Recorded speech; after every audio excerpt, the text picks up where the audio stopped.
You are listening to 389 Country Internet Radio. The views and opinions expressed on the Morning Buzz are not necessarily those of 389 Country advertisers, iHeartRadio, Spreaker, or Google Podcasts. But they should be. This is the Morning Buzz. Good morning, Buzzers. Your buddy Trav on the radio. Thanks so much for tuning in to the Morning Buzz on a Thursday. That's right. Smell that? Smells like Friday. We're close enough to sniff it. That was weird. Anyway, moving on. It is Thursday. So on today's show, we will be counting down the CDX Top 10 Country Songs of the Week. Also, since it's Thursday, that's when Uncle Joe calls in hour 2. The El Presidente will be joining us. I've got some questions. And, of course, we've got our normal chaotic news from around the world, including, well, always pay attention before you order. I'll just say that. And our crazy news story of the day, which is a food-related story, and a good one. And political chaos. And in that, the Grinch has hit California again. All that and more over the course of the next 3 hours. But we, dear friends, of course, can't begin to break into all of this until we officially start your day. And to do so, we rely on our little buddy called Doug. Doug, it's your turn, buddy. Today is Thursday, December the 7th, 2023. It is, come on, mouse, there we go, International Civil Aviation Day. I probably will not celebrate. Letter writing day. When's the last time you wrote a letter? I'm not talking about an email. I'm not talking about a digital letter. I'm talking about you sat down, put pen to pad, and wrote a letter. Probably my senior year. It's also National Cotton Candy Day. You would think that would be a summer celebration. I don't know why. I'm guessing because I'm thinking like fairs and things like festivals. And it's also National Pearl Harbor Remembrance Day.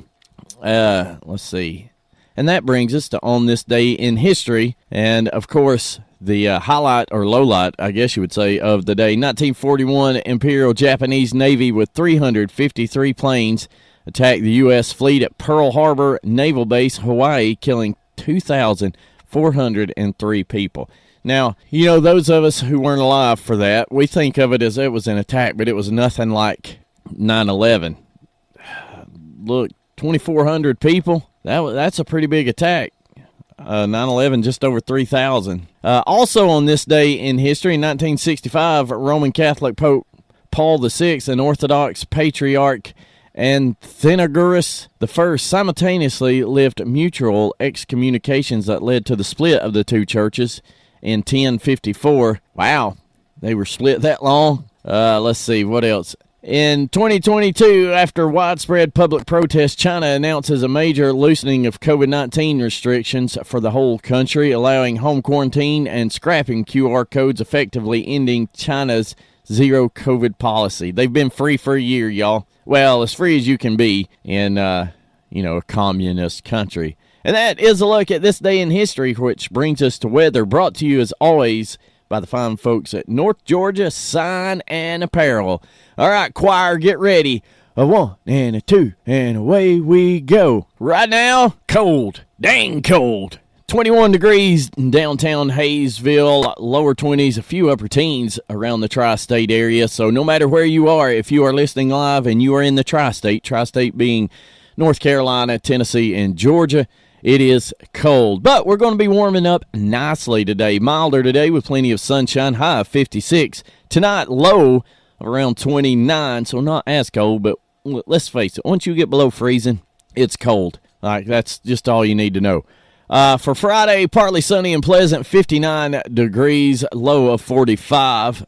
Slim to no chance of precipitation today and tomorrow. Taking a peek at Saturday, that changes. Mostly cloudy with a couple of showers. 61 for the high with a 90% chance of rain. Rains every weekend now. You remember we got locked in that pattern last year. Here we are again. And that is a look at weather brought to you by North Georgia Sign and Apparel. And with that, we have officially started your day. Today's show brought to you by Jackie Jones Ford of Hayesville. I purchased my first vehicle from Jackie Jones back in 1999, and since that time I have purchased probably over 10 vehicles. They're just a great group of people. They take care of their customers like nothing I've ever seen. It's not just like the sale and you're done. They're more like family at this point than just like a sales interaction. I always recommend Jackie Jones Ford of Hayesville because of their service, their sales, just going the extra mile. And I've experienced that time and time again, and that's why I tell everyone to come here. Welcome back, Buzzers. Well, it is cold outside, and we are in December, and it's really feeling like Christmas this morning. So that's how we kick the show off today with a little Christmas music from Joe Diffie, and it's everybody's favorite redneck reindeer, little Joe Diffie, to get us rolling with Leroy, the redneck reindeer. Well, that brings us, it is now news time. Time for the 411 for the 389. News from overnight. A gunman opened fire on the campus of the University of Nevada, Las Vegas yesterday, killing at least 3 people and critically wounding at least 1 other.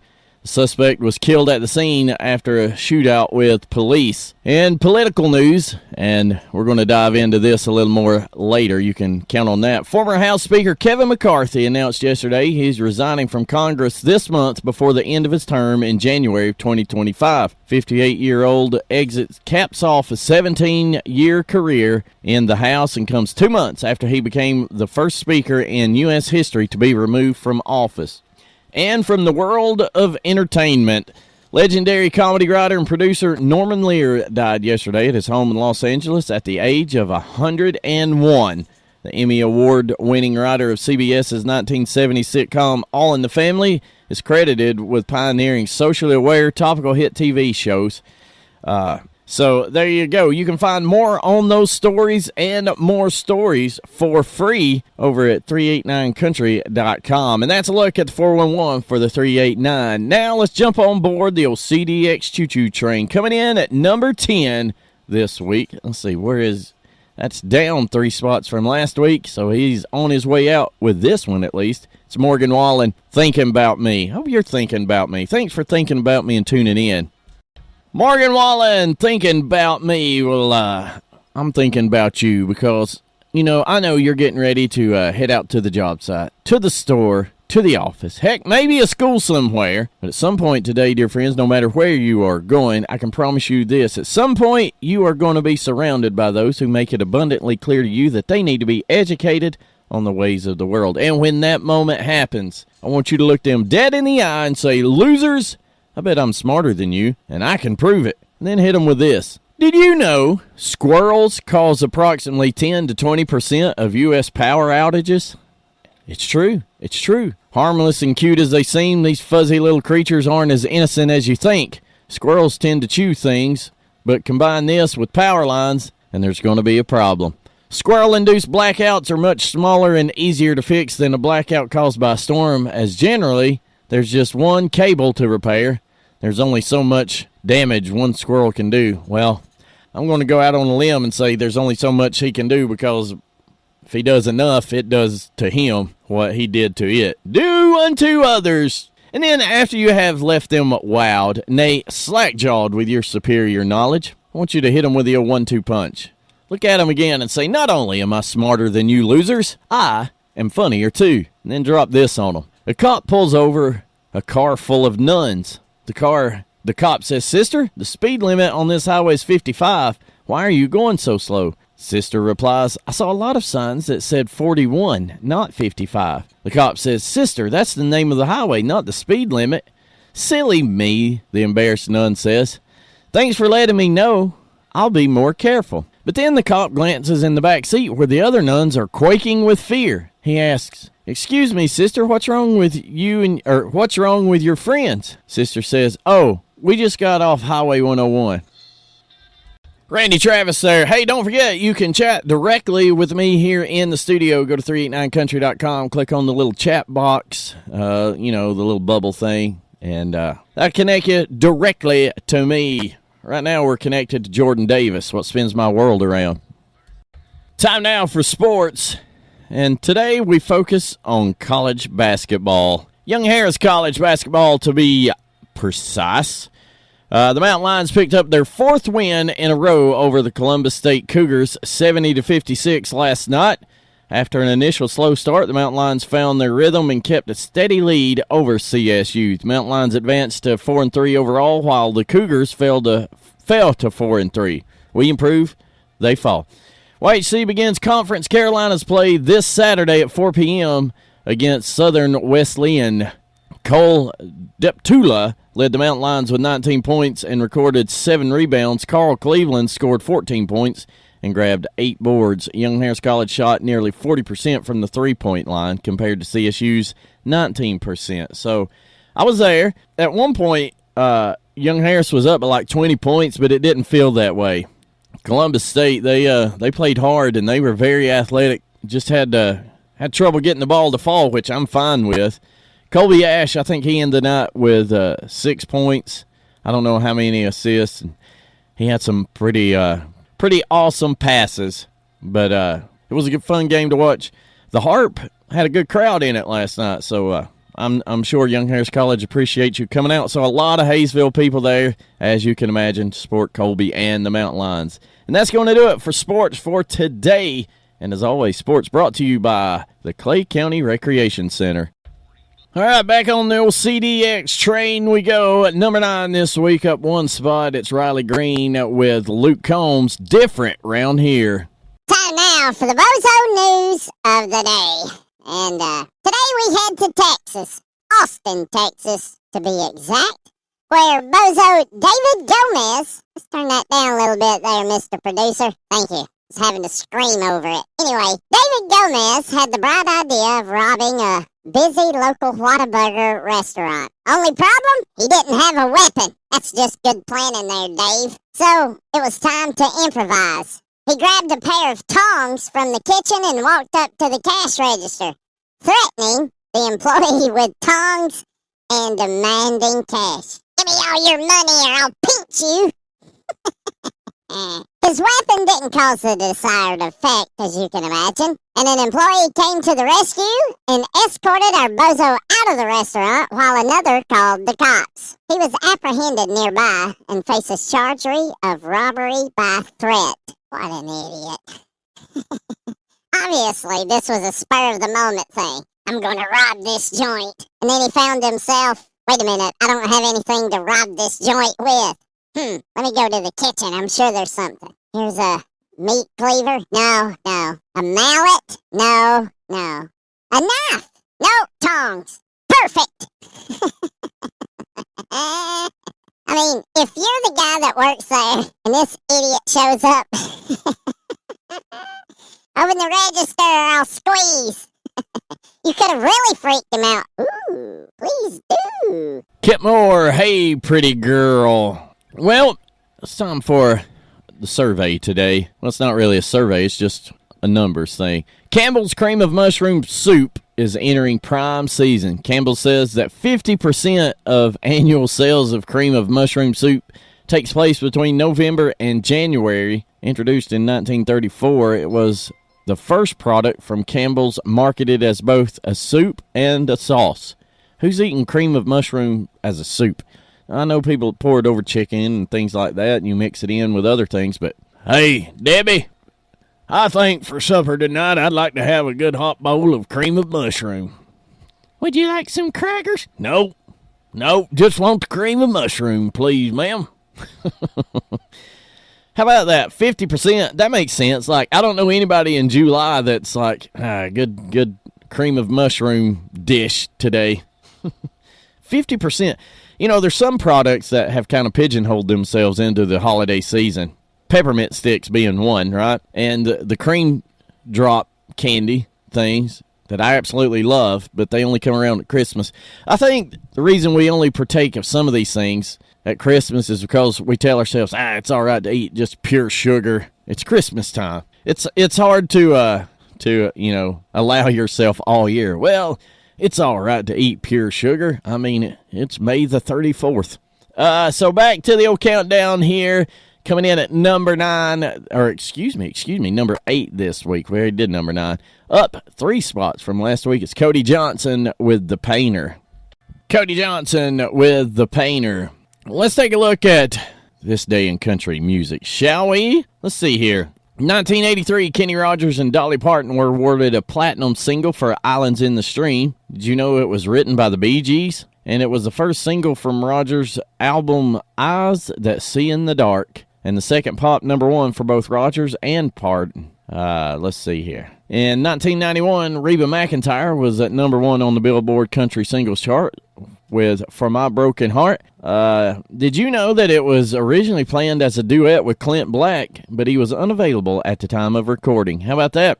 In 1996, Johnny Cash was honored at the 19th Annual Kennedy Center Awards Ceremony at the Kennedy Center, Washington, D.C. 2002, Shania Twain was number one on the U.S. country chart with her fourth studio album, Up. The album debuted at number one. And in 2008, it's where we land today, the John F. Kennedy Center for the Performing Arts honored George Jones for his lifetime contributions to the arts. For the last 20 years of his life, Jones was frequently referred to as the greatest living country singer, and a lot of folks think he was the greatest country music singer ever. Ladies and gentlemen, Mr. George Jones. Brad Paisley, she's everything. That's going to do it for hour numero uno, but don't you fret, dear friends. We still got 2 hours to go. Coming up at hour number 2, political chaos from around the world, including the Grinch is in California again today. I'll tell you about that. And are the French the new freedom fighters? I'll explain. I'll be back in 3 minutes. Text a friend. Tell them to tune in to the Morning Buzz. Welcome back, Buzzers. Your buddy Trav on the radio. Thanks so much for tuning in to the Morning Buzz and to hour 2. Happy Thursday to you. Let's see, blue skies. It's cold, though. Whew, it's cold. But it's pretty outside, looking through the old window here at the studio. Coming up in this hour, we do have political chaos from around the world, including Uncle Joe will call in at the bottom of the hour. As you can imagine, a lot to talk to him about. We'll see if he partakes. And for the second day in a row, the Grinch is is in California. This time a little bigger.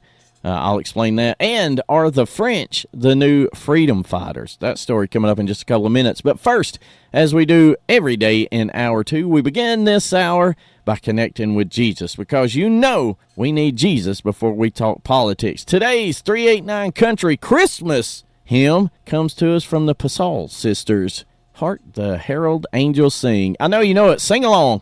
If you were thinking to yourself during that little number, self, those girls sound familiar. Well, they appeared in Oh Brother, Where Art Thou as the Warvey Girls. Now you know.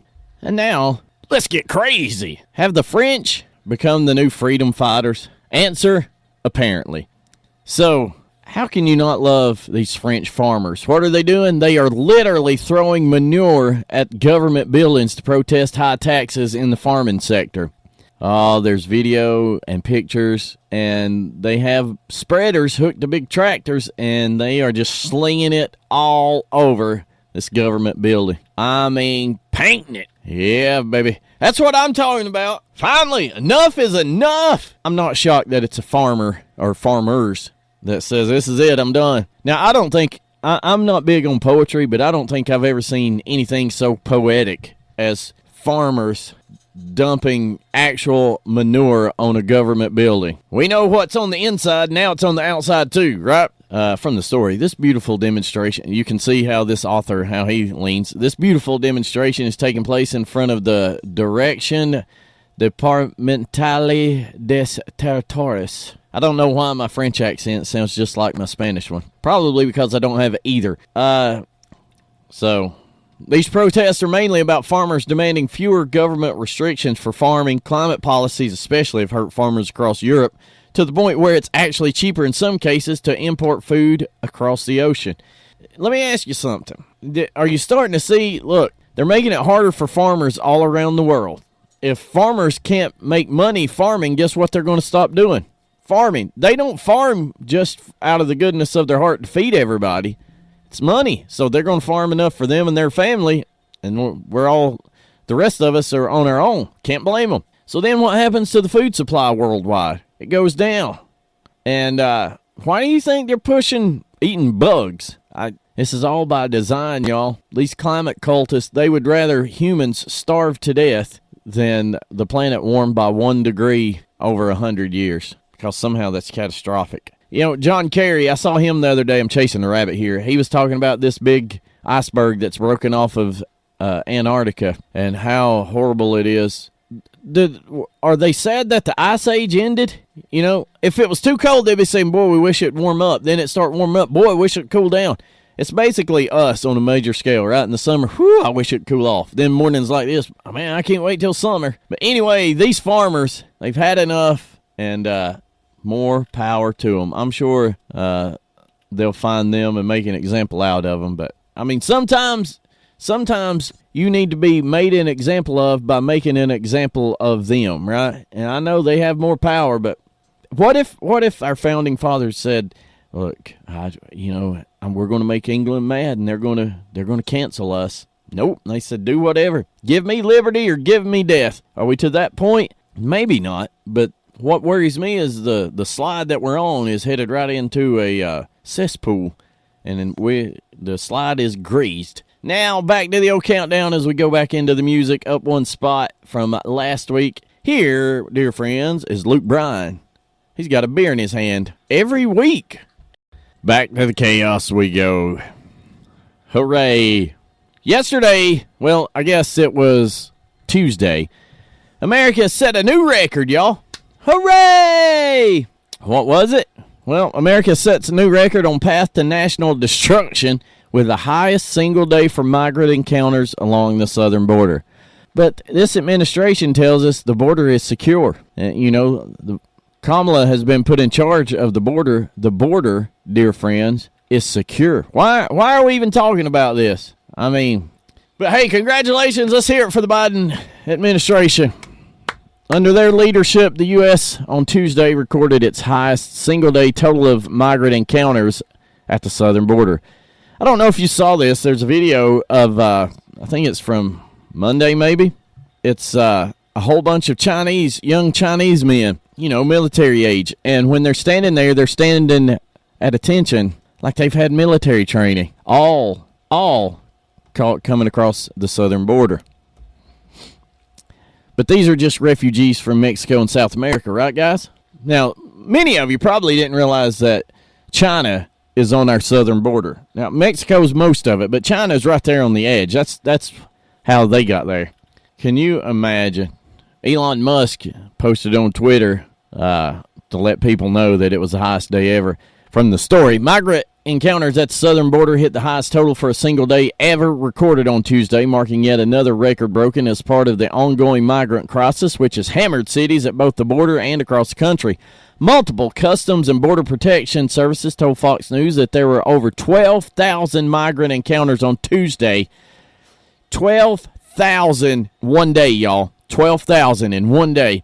Over 10,200 of those were Border Patrol encounters of illegal immigrants coming between ports of entry, meaning illegals. How many did we not encounter? How many do you think got away? Listen, this plan of flooding the country with illegals is finally hitting home stretch, y'all. And there's people, this is what they want. Now, here's another video, and they're showing all of these single males, looks like early 20s, and these guys, I can just tell you by looking at them, they're not from Mexico. So I don't know. Who knows what I don't think they're going to do anything. I mean, when they're asked about it, this administration says, look, KJP says, look, numbers are down from the last administration. Really? Highest ever, and more on the way. Bravo, Joe, bravo. Thanks. Oh, are you already connected? I've said too much. How about a little David Lee Murphy on your Thursday? Well, back to the chaos we go. So, Democratic strategist and longtime Clinton pal James Carville, he went off.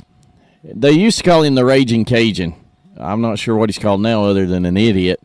So, he was on with Bill Maher, and James says, Mike Johnson and what he believes is one of the greatest threats to the United States. I know these people.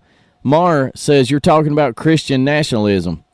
To which Carville replies, this is a bigger threat than Al-Qaeda. What? He said, people in the press have no idea who this guy is, talking about Mike Johnson. How is he formed? what the threat is. And this is a fundamental threat to the United States.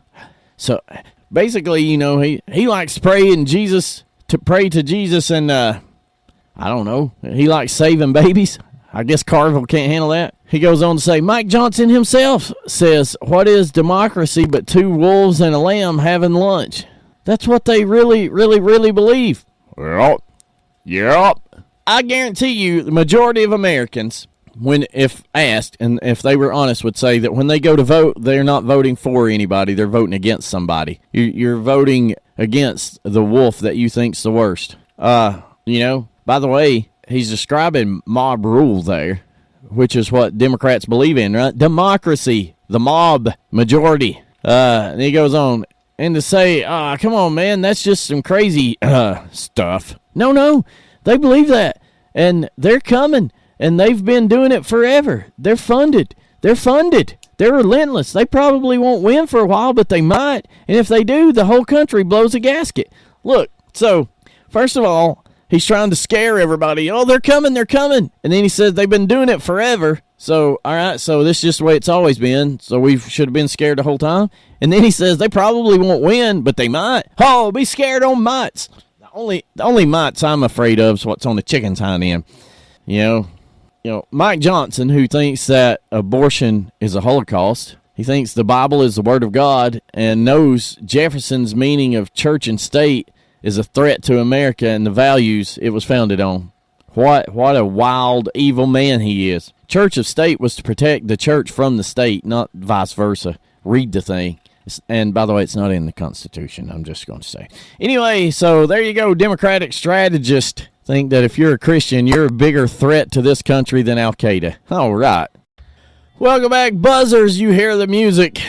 It is time to check in with the president of these here United States, Mr. Joseph Robinette Biden. Mr. President, can you hear me? Yeah, I'm here. How are you, Trevor? Well, Joe, I'm good. That's president to you. All right, well, sorry about that. I want to apologize. It's okay. Not really. No joke. Well, I wanted to congratulate you for being number one. Can you be more specific? Yeah, yesterday, or I guess Tuesday now, but we had the highest number of immigrants crossing the southern border ever. So congratulations on that. Thanks. You know, we've worked hard for that, and I appreciate you acknowledging that. No joke. Things are going well. The border, I mean, the border's secure. How much more proof do you need? No joke. I'm not kidding. Yeah, I know. Now, listen, switching gears, this talk of an impeachment for you is gaining ground. Well, that's all ridiculous. It's the MAGA Republicans. They're out to get my innocent little boy, Hunter. I don't know that he's innocent. He's an innocent little boy. Look, I'm just a dad being a good dad. Well, Mr. President, I don't know about that. And there seems to be more and more evidence that his dealings with China was resulted in money going directly into a bank account with Joe Biden's name on it. How do you explain that? Different Joe. Oh, there's more than one Joe Biden? Yeah, well, yeah. Would you like to elaborate? Look, and this is not hyperbole. Joe's a pretty common name. Well, that's true, but I don't know that Joe Biden is really common, or even if it is, what are the odds that your son, Hunter Biden, would be in business dealings with a different Joe Biden than you? Well, that's true. When I was a boy, I would sit in the water and watch the hair on my legs rise up. All right. Now, what does that have to do with anything? Nothing. I just wanted you to know. All right, Mr. President. Well, I appreciate you calling in, and every week you keep us rolling on the old countdown train. Did you say train? I love trains. I've gone more than 2 billion miles on Amtrak. Yeah, I was. He said, Joey, baby, that's nothing. You've ridden 2 billion miles. What? Nothing. You know, the thing. Okay, gotcha. Well, on the old countdown, next up we're to number 6, and it's Dylan Scott with "Can't Have Mine." Do you want to throw it to that? Sure. I was a country music DJ in Knoxville for 40 years. Really? Yeah, go Vols. Well, okay. Anyway, do you want to introduce the next song? Sure. Ladies and gentlemen, here he is, Michael Scott with you. You Can't Have It All. Enjoy. Dylan Scott, number 6 this week with "Can't Have Mine." Well, here we go. Back to California, where the Grinch has stole Christmas. Yesterday we talked about the guy who stole a Christmas tree off the top of another car. Well, today we're back out in California because, well, this is an example of how democracy works, right? This is what democracy looks like. A small group makes a bunch of noise and breaks things when they don't get their way, and now Sacramento wasn't able to celebrate their annual Christmas tree lighting. What am I talking about? Well, Governor Gavin Newsom, he canceled the public Christmas tree lighting to avoid Palestinian protests. Now, I don't know if you saw the video where New York City tried to light their Christmas tree, and these anti-Israel protesters showed up, to peacefully protest and throw stuff at police and all that. They peacefully attacked the police. And in Michigan, pro-Palestinian protesters, they disrupted a Christmas tree lighting. And he's chanting as crowds gathered. So, like I said, break things, get your way. I remember, when I was growing up, if I broke something, I didn't get my way. Now, keep in mind, these people were supposed to be Jew haters. Jews don't even celebrate Christmas. So, I guess we know a little bit more about them now, huh? Well, are they anti-Jew or anti-anything but their way? From the story, California Democratic Governor Gavin Newsom canceled the annual live public Christmas tree lighting that had been scheduled for Tuesday because of a protest across the country. He said, as we continue to see protests across the country impacting the safety of events of all scales and for the safety and security of all participating members and guests, including children and families, the ceremony this year will be a virtual one. That's what Newsom's spokesperson stated on Tuesday afternoon. The program is unchanged, and viewers can tune in Wednesday evening to watch this year's festivities. No crowds, just a live stream. These pro-Palestinian protesters are apparently just as dangerous as COVID was. Now we've gone to, virtual Christmas tree lighting. On Monday, this is from the story. On Monday, the California Highway Patrol erected barriers over much of the building's west side lawn where the tree stands, along with signs reading, "Keep out, no trespassing," a warning that the area was under 24-hour surveillance. I guess we'll just sit here and wait for more peaceful protests. I don't remember events being shut down because of peaceful protests. Do y'all? It's usually, if you're shutting it down, as he says, for the safety of all involved, doesn't that mean it's not very peaceful at all? Back to the chaos. So this Democrat thinks that she has come up with a solution for future elections. Expand voting rights. Ayanna Pressley has announced a new bill, the Inclusive Democracy Act, that would expand the right to vote to convicted criminals and kids as young as 16. She says, because of Republicans and the Supreme Court stopping at nothing to undermine voting rights and exclude black and brown folks from participating in our democracy, we must be just as relentless in protecting and expanding access to the ballot box, including for incarcerated citizens. So what's she trying to say? That only brown and black and brown folks are incarcerated? Is that what she's trying to say? You racist? According to Pressley, Republican bills that make it harder to vote illegally by requiring identification make it harder for black people to vote. She says, Jim Crow is not behind us when the former occupant of the White House can lead a violent insurrection and still run for president, while nearly 5 million citizens can have a criminal record and not even cast a ballot. He's not a convicted felon. They don't understand. There's rules. By the way, like I say, she's insinuating that all criminals are people of color. To me, it shows that they're worried about Trump. We got to do anything we can, because I don't know that we can sway things our way. I'll just say that.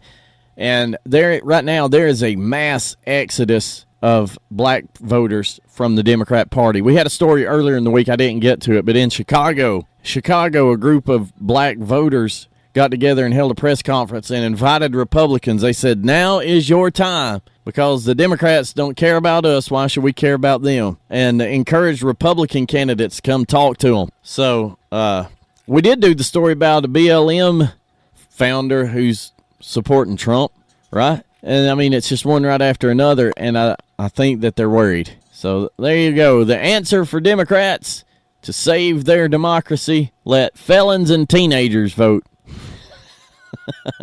I would hate to know that was my target audience, y'all. Back to the countdown now. I mean, felons, you listen. I'm fine with that. It's not that I'm against felons or 16-year-olds. It's just we have rules. And this is the whole thing of a spoiled brat, that when I don't get my way, I want to change the rules. If I don't win, I want to change the rules. And then they'll harp on Trump about him complaining about he didn't win. It's all a joke. Back to the countdown, something that's not a joke. Number 5 this week, up one spot from last week. It's Dan and Shay with Save Me the Trouble.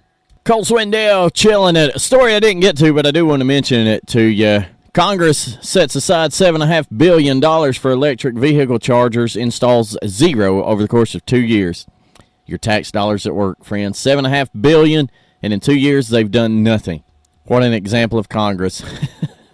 Come on back in 3 minutes. We'll tackle chaotic news from around the world, including the crazy news story of the day and the final 4 on the countdown.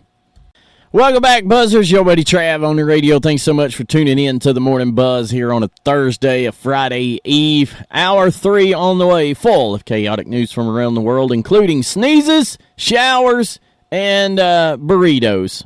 And sweet, sweet justice. Plus the crazy news story of the day and the top 4 songs on the CDX Country Countdown. But we begin this hour, as we are now in the 9 o'clock hour, with our 90s at 9. And this one, a blast from the past. From a very young Leanne Rimes. I liked her version way better than Trisha's. Sorry, I just did.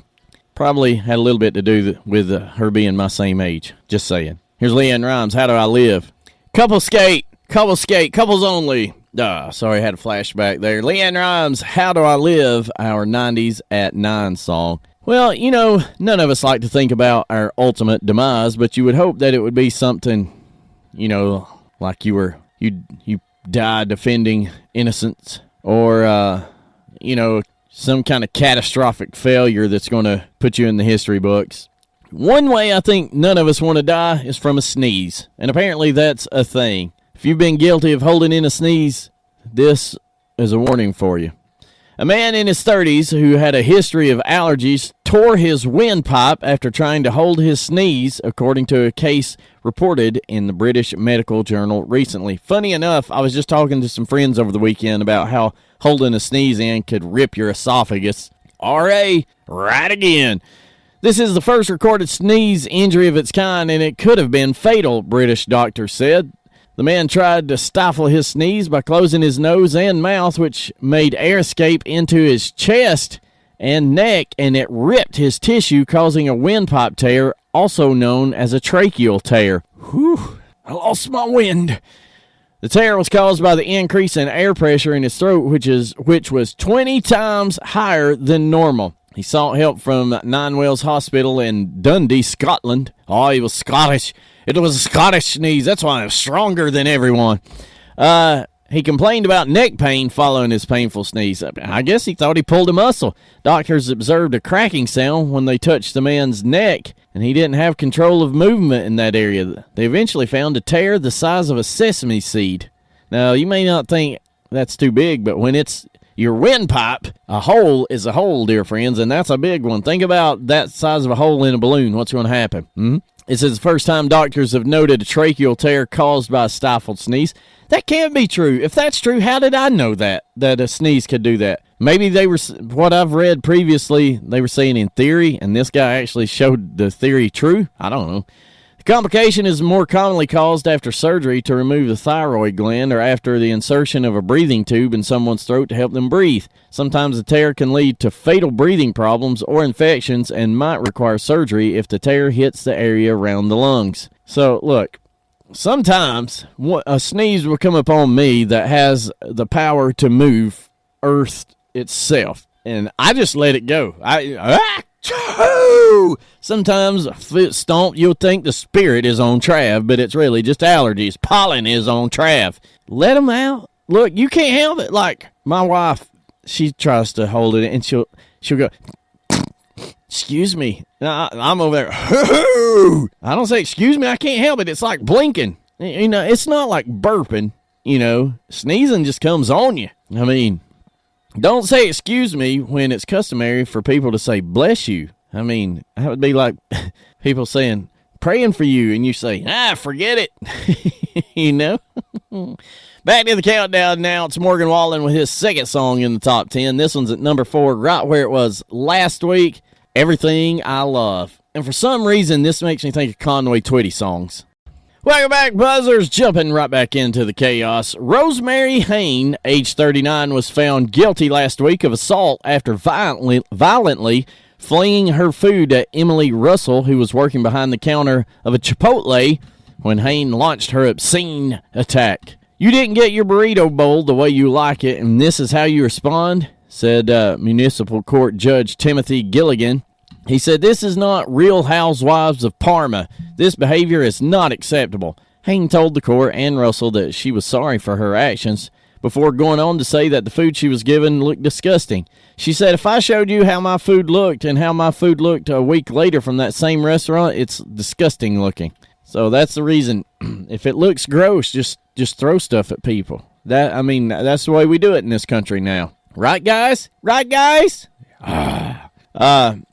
So, in the clip, Hain can be seen slamming her order down on the counter while yelling at Russell for nearly a full minute. Russell, who's working behind the counter, tries to calm the irate customer down while other customers start to take notice of her meltdown. The judge says, I bet you won't be happy with the food you're going to get in jail. He sentenced Hain to 180 days in jail and suspended 90 of those days. The judge, hoping to teach her a sense of empathy, then made a bizarre offer. He told Hain he would give her 60 days in jail credit if she agreed to work at least 20-hour weeks at a fast food restaurant for 2 months. So I thought, why should the city taxpayers pay for her and feed her for 90 days in jail if I can teach her a sense of empathy?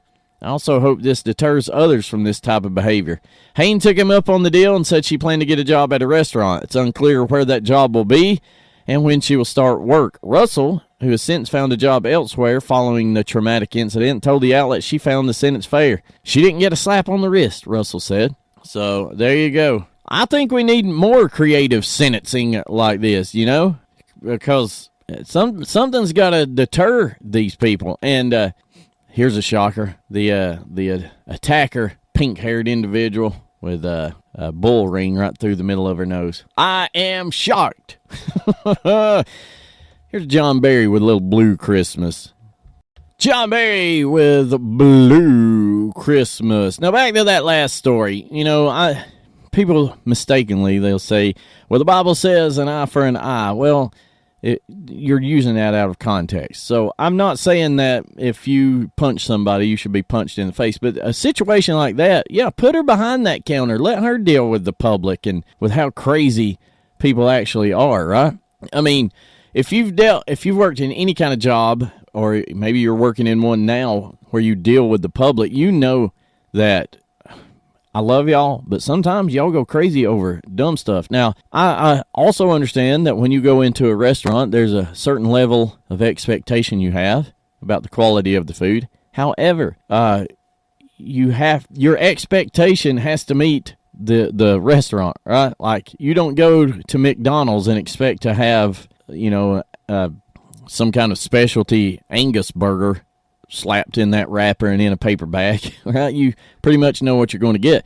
And at Chipotle, I mean, it's just stuff mixed up. It's going to look gross no matter how you do it, right? It's just a bowl of beans and sauces and corn, and like, there's no way. How do you present that in a fast food manner? Now, if you go into a sit-down restaurant and you order a nice Mexican salad or something, and it comes out looking like it's been through the wash, then you may have a claim to anger, but you still don't act like a fool, right? Back to the countdown now. Number 3, it's Nate Smith, World on Fire.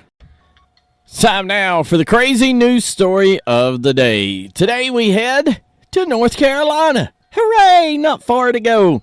A North Carolina woman loves Costco so much that she chose to celebrate her birthday at a wholesale location. My family and I love Costco and have been members for years, Madison Stimmel said in a statement to Fox Business. I really didn't want to do anything big or fancy for my birthday this year, and Costco just popped into my head. Stimmel celebrated her birthday alongside 6 of her family members, and everyone wore matching Costco sweatshirts. She put it on TikTok. Today is my birthday, and I'm having my birthday dinner at Costco. Stimmel said Stimmel and her family ordered 5 hot dogs, 1 chicken bake, 1 rotisserie chicken Caesar salad, a whole cheese pizza, and several soda cups for a grand total, and here's why this is a crazy news story of the day, of $30.88. Y'all, 6 people ate 5 hot dogs, a chicken bake, a rotisserie chicken Caesar salad, and a whole cheese pizza, and several soda cups for $30.88. This is going to be the cheapest birthday dinner yet, Stimmel can be heard saying in the TikTok video. While her family was enjoying their meal, staff members at her Costco location surprised her with a birthday cake and a birthday song. I did not expect that at all. It was so gorgeous and kind of them. I really thought someone in my family had planned that. Stimmel and her family also ordered 4 sundaes and churros to finish their meal. Costco fans chimed in on Stimmel's TikTok video in the comment section, with many of them offering praise for the offbeat celebration. One person said, should have gone around and had samples as hors d'oeuvres. So, another user wrote, you just started a new birthday trend. So there you go. The other night, there was a discussion and planning party around my dining room table about an upcoming Sweet 16 birthday party. Too bad there's not a Costco around. 6 people celebrated for $30, y'all. And that is today's crazy news story of the day. Stick around. We've got a related story to that coming up in a minute. But first, requested music from Rob all the way over in Hanging Dog. I didn't even know they had the internet in Hanging Dog, y'all. But he said, hey, it's cold. How about a little Merle Haggard if we make it through December? Yes, sir. Mighty Merle there if we make it through December. I love that song, but it's really not the coldest part of winter. Anyway, I digress. Back to the crazy. So we were just talking about cheap food. Well, here's a warning. Know what you're ordering.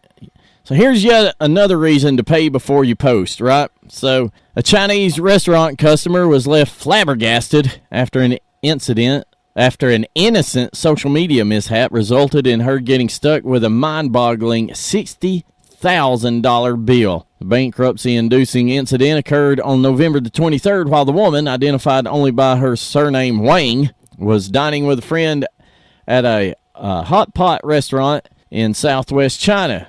As the trend among many restaurant patrons nowadays, she decided to snap a picture of her meal for social media. Things went south after the diner accidentally included a photo of the table's QR code, which patrons scanned via iPhone to pay for the meal. After posting the food pics to Chinese social media site WeChat, she realized something was awry shortly thereafter when she received a check totaling a mind-boggling 430,000 won, I guess. That's around $60,500. As it turned out, despite only posting the photos for her contacts, a shady party, or multiple malicious entities, had used the QR code to put a ludicrous amount of food on her tab. The dishes included 2,580 orders of squid, 1,850 orders of duck blood, a popular delicacy in the region, and an insane 9,990 portions of shrimp paste. Even after Wang recognized her error and deleted the pic, she continued to be inundated with bootleg orders, which she attributed to someone downloading the photo before it was erased. Fortunately, staffers didn't make the eater pay for the extra items and moved her to a new table to distinguish the real orders from the frauds. Be careful out there. not everybody's just watching just to admire what you're eating. The people out there taking advantage of you. 'Tis the world we live in. Back on the old countdown train now. Coming in at number 2 this week.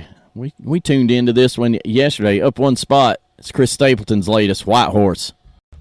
Martina McBride with most wonderful time of the year. Well, do you enjoy a steaming hot shower? Well, you may be doing more damage than good. According to skin experts, they say cold showers are actually better for you. Let's see, what did they say? They said scalding showers can trigger skin conditions such as eczema and skin acne, since hot water removes natural oils and healthy bacteria from your skin. Lathering up with soaps and hot showers really removes and destroys the skin's microbiome, which plays a role in protecting the skin and is also extremely important in overall health of the body, Dr. Julie Russick said. She's a private practice dermatologist in Manhattan. Instead of a steamy shower, health experts encourage people to take a cold shower in water under 60 degrees Fahrenheit, y'all. Cold showers can help increase come on, Trav, endorphins, boost metabolism, strengthen immune health, promote healthy weight loss, improve circulation, reduce inflammation and swelling, fight symptoms of depression, and lessen aches and pains. Maybe I need to try this. Think of it as a mini shock to your system. When you're in cold water, your brain is too busy focusing on making the unpleasant sensation go away rather than thinking about all the reasons you are unhappy or stressed. It's a Band-Aid for depression. Doc, I've really been feeling depressed lately, like I'm having some really dark thoughts. Stay right there. Let me get a bucket of ice. We're going to cure you for at least the next 2 minutes.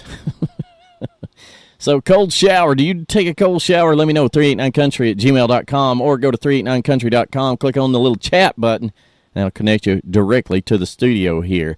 We have come to the number 1 spot on the CDX Country Top 10 for the last 7 days, and it's no surprise. For the 5th week in a row, it's the big boy himself, Jelly Roll with Lainey Wilson, with Somebody Save Me. Thanks for listening to the Morning Buzz. We're about to put this pony back in the barn. Well, that's going to do it for the old Travanator on a Friday Eve. Thanks so much for tuning in to the Morning Buzz here on a Thursday. I do appreciate it. Don't forget, if you missed any of the show or some you would like to hear again, you can catch the podcast on demand. It usually hits Spreaker around 10:30, and then iHeart and Google Podcasts grab it from there. Don't forget to keep a check on 389country.com throughout the day. News you can use, always new, always free. Already stories there. Already stories come in for today and even tonight.